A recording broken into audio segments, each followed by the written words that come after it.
la pathologie maligne du sein.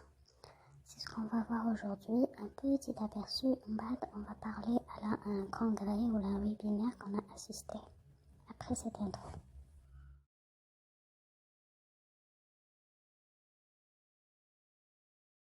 Le cancer du sein ou le néo du sein donc, est une tumeur assez fréquente chez la femme. C'est la tumeur la plus fréquente chez la femme.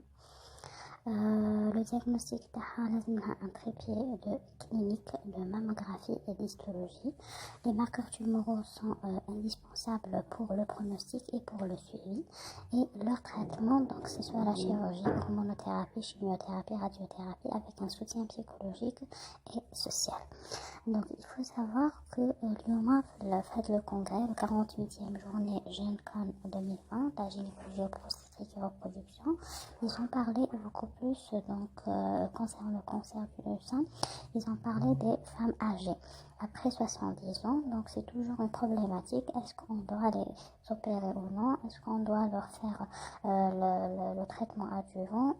Et est-ce qu'elles vont le supporter? La problématique psychologique, l'âge est en croissance. Plus on est âgé, plus on est fragile psychologiquement.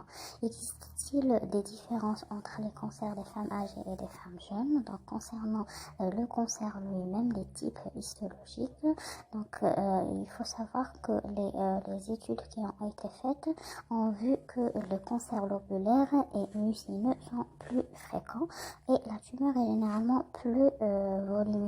Donc ce sont des études qui ont été faites sur des tranches d'âge entre 70, 79 ans et 80 ans. La deuxième question, c'est que est-ce que le cancer du sein d'une femme âgée a un meilleur pronostic? Est-ce que c'est vrai ou non? Donc les études ont montré que la mortalité par le cancer du sein est améliorée. Donc il y a une meilleure survie pour les femmes entre 50 et 59 ans seulement. C'est pas pour tous les âges. Par contre, à partir de 60 ans, on va dire au-delà de 60 à 80 ans, il y a une morbidité pas attachée directement au cancer du sein seulement, mais par rapport aux autres pathologies associées. Donc selon les études, on a trouvé des rapports avec un risque de mortalité plus élevé, à partir de 59 ans. Donc voilà. Bien sûr, tout en sachant c'est quoi le type histologique, luminal A, luminal B, R2+, donc R2-. Donc tout ça joue un rôle par rapport à la morbidité et par rapport à l'âge de la femme.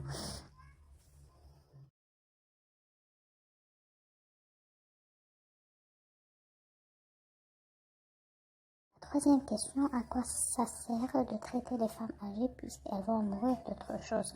Donc ça, c'est une question qui revient, qui a été posée, ça fait plusieurs années. Donc la mortalité globale et la mortalité par un cancer du sein sont, on va dire, parallèles. Par rapport à l'âge, donc il y a d'autres causes de mortalité qui vont être parallèles au cancer du sein. Donc les tumeurs les plus volumineuses chez les femmes, elles sont plus volumineuses, ça on l'a remarqué. Donc on a moins de chimiothérapie chez les femmes. Fait chez les femmes âgées, donc les cancers lumineux B sont plus fréquents.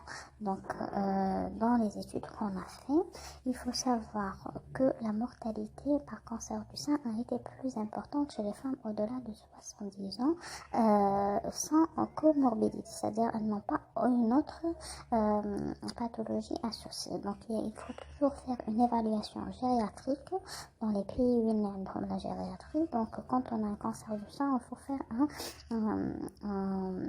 une évaluation gériatrique. C'est-à-dire que c'est quoi les autres pathologies qui existent en parallèle au cancer du sein.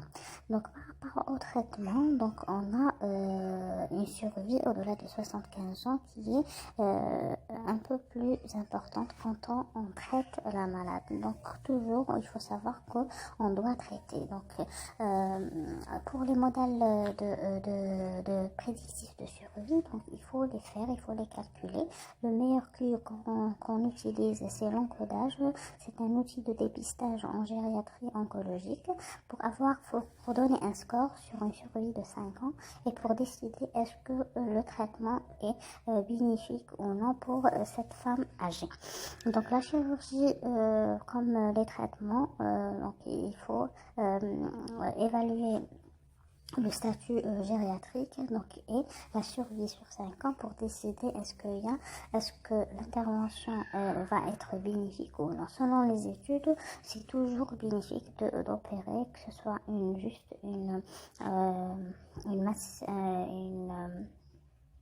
ablation juste de la masse ou bien une mastectomie. Donc ça a toujours démontré que quand on fait une ablation, donc on a une survie qui est meilleure. Maintenant, faut-il évaluer l'envahissement ganglionnaire chez les femmes âgées? Oui, c'est toujours la même réponse. Oui, on doit évaluer parce qu'on a vu que les études, quand on n'évaluait pas, on avait une mortalité plus élevée que lorsqu'on évaluait et qu'on faisait le traitement nécessaire pour l'atteinte ganglionnaire. Par rapport au tamoxifène, la chirurgie avec tamoxifène ou tamoxifène seul, donc ça dépend du type histologique, que ce soit pour la femme âgée par rapport à son âge ou par rapport au type histologique de la tumeur. Pareil pour la radiothérapie. Donc la radiothérapie peut être astreignante par rapport aux séances et aux déplacements. Donc on a une bonne alternative, c'est la radiothérapie conventionnelle. Donc quand on fait en péropératoire. Et les traitements médicaux, donc avec la femme âgée, ont-ils une place comme chez la femme jeune?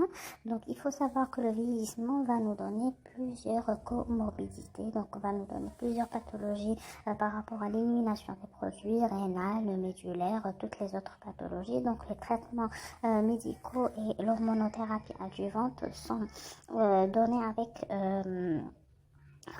précaution, donc avec l'oncologue bien sûr. Pour la chimiothérapie, la décision de traiter ne doit pas reposer sur l'âge. Donc toujours, comme on a dit la présentation, que l'âge ne doit pas nous freiner à donner tel ou tel traitement, à opérer ou à ne pas opérer, parce qu'on a remarqué qu'il y a une survie qui est assez intéressante pour 5 ans.